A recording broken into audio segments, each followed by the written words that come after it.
Endgame, Elder Dragons, builds and perfecting your skills. All of this is extremely fun, and I've loved making guides and discussions for the channel throughout Rise's release. But you know what? We think it's time for something a little different and a little more light-hearted for once. Rise is absolutely packed full of fun little unusual details, whether that's the items, the monsters, or the world we're playing in. The devs have put in lots of little Easter eggs and awesome things to enjoy, many of which you might have completely missed. Today, I wanted to talk about 5 monsters that have a bunch of unusual extra details that I really appreciate. So welcome back to Rage Gaming. My name is Olo. Let's talk about monsters. And let's start with our fluffy friend Azuros, who, as you're probably aware, sometimes likes to give you a big, aggressive, and rather deadly hug when possible. But did you know that if you have honey in your item pouch during this hug, he'll totally forget about you, boring, non-honey based hunter, and steal some of your honey from your pockets. He'll then proceed to sit on his big rump and enjoy that pretty large honeycomb for a long while. It's a really cute animation and kind of reminds me of original Camelios, who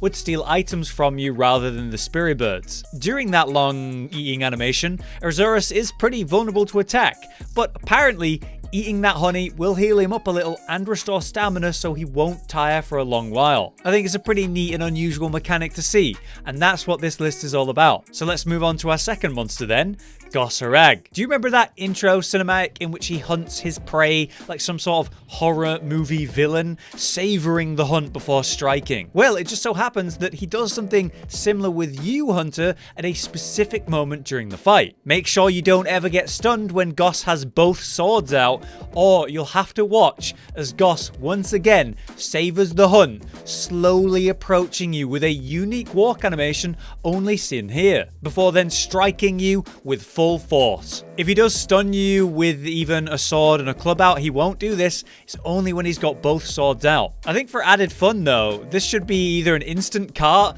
or put you to like exactly 1 health, just to make it extra scary and a bit more unique as well. Third up then has to be Basirios. This big lug has a lot of interesting details in Rise, starting with that classic one that many veteran players probably know and should be happy to see back in Rise again. Have you ever noticed how Big B has that huge pile of rocks on his back? Well, you can actually mine it. During his sleep animation, you can get a good crack at his back with your pickaxe, rewarding low or high rank ores depending on what level of hunt you're on. I like to think we're helping him and not robbing him, but yeah, this is probably robbing him. You might also be aware of a similar mechanic with Zinogre, who has hives all over his back that contains thunderbugs. When you knock him down, you can run around to his back and grab some of the full gore bugs that live there as a way to get extra bugs from the Zinogre hunts. This is something we've seen in the previous games. It's just nice to have these two again with these interesting gathering mechanics included. But that's not it for Basirios. Firstly, there's that burrow attack that he does that could be considered more deadly than even Diablos' burrow, since hey, it actually does damage to you the moment he passes under you. But more importantly, you don't need, say, a screamer pod to bring him out from this. With a quick barrel bomb placement, you can lure him straight into the bomb and boom, instant damage, and a solid stun that kind of looks like a pitfall track activating. This is a solid way to get out some damage if you ever see him start to burrow. But lastly, one more detail about Big B. There seems to be 2 variants of him in Rise,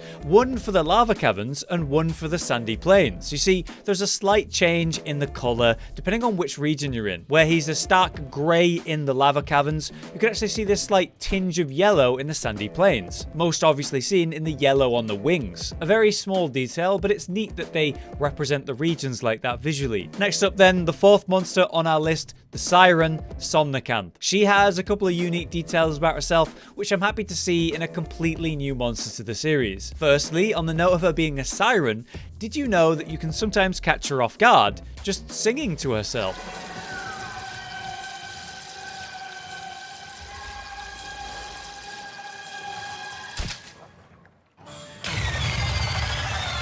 Yeah, it's a bit ominous, but it's also kind of sweet, you know? A little alluring. It almost draws me in. Oh yeah, she's a siren. Or if you want to go more combat-related details, she was the only monster in Rise to affect you with Blast Blight before Teo was introduced in 2.0. It's from the more rare attack, but is one of her 3 clam types, in which she pulls out this dangerous Blast Blight inflicting explosive clam. This little detail was what tipped Josh off to thinking that Teo might be coming in the 2.0 update alongside Camelios, since they're of course part of the trio of Elder Dragons with Kushala, but because Blast Blight was already a mechanic in Rise due to Somnicamp, it kinda hinted that Teo would be ready to go as well. Lastly, something people have been telling me about Somnicamp is how she will instantly punish sleeping monsters when near them. She has that unique Wyvern Ride Punisher in which she puts the enemy monster to sleep and then flip slams them for big damage and a wake up. Apparently she'll do this instantly to any sleeping monster, so I went to test if this was a thing and found very mixed results.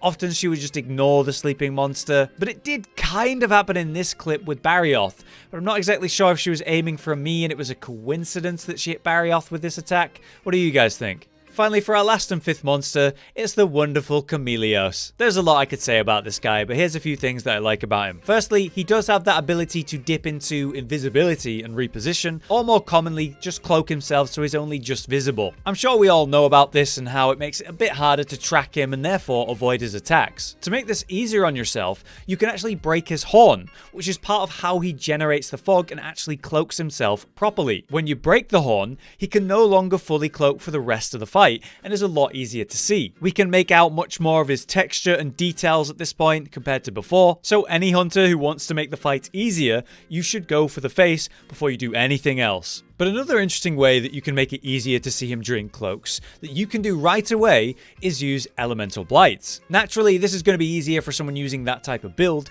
but if you're a raw damage user, you can still use the various elemental beetles found on each map. There's the Thunder Beetle for KO, Water for extra damage, Ice for slowing the monster down, and Fire for straight fire damage. Each of these come with their own distinct color that will outline the monster during the Blight. And in the case of Camelios, it makes it a lot easier to see him during cloaks, which is a good thing to use before you end up breaking the face. Thirdly, for that cloak effect, yep, even more, did you know that he actually uses the cloak during a Wyvern raid? It only happens for the briefest of moments during the Punisher attack, but he kind of blips out of visibility entirely twice. And in that moment, it's almost like you're riding the air, which is pretty cool, but I would have loved to see that cloak be more active throughout the whole ride. That would have been really cool. Outside of his cloak, though, I want to highlight a couple things he does. Firstly, the very cute dance that he does, excitedly preparing to send out his ring of poison and then flap it one way or the other, letting you know that this big attack is about to come. And lastly, this weirdo sleeps standing completely upright. Look at him. What a weirdo. But there you have it, a whole bunch of strange and interesting small details found in Rise with a few of the monsters. I really like the little stuff like this, and it's not something you see every time you hunt them. Sometimes it's quite rare and you might never see it. I wanted to ask you guys, are there any interesting details about the monsters of Rise that you've seen that weren't included in this video? If you drop it in the comments, I might be able to make another video like this. On that note, this was a nice video to kind of relax and do instead of the super meta discussions and guides that I've been doing. Sure, this one was about the monsters specifically, but I think there's actually a lot I could do videos like this one on. So if you'd like to see more of this type of thing, hit like on the video to let me know that I should do it. Either way, thanks for watching. I've been Hollow, you've been you, and I'll see you next time. Josh, Cotton, and Hollow with the videos, dropping the humor like a hammer on your tippy toes, bringing entertainment on a daily arrangement to take our insanity and turn it into entertainment. Yes, I said entertainment twice, to reiterate that it is nice to look into your faces on a mostly daily basis when you let us in your homes to make the whole world a stage. Goodbye.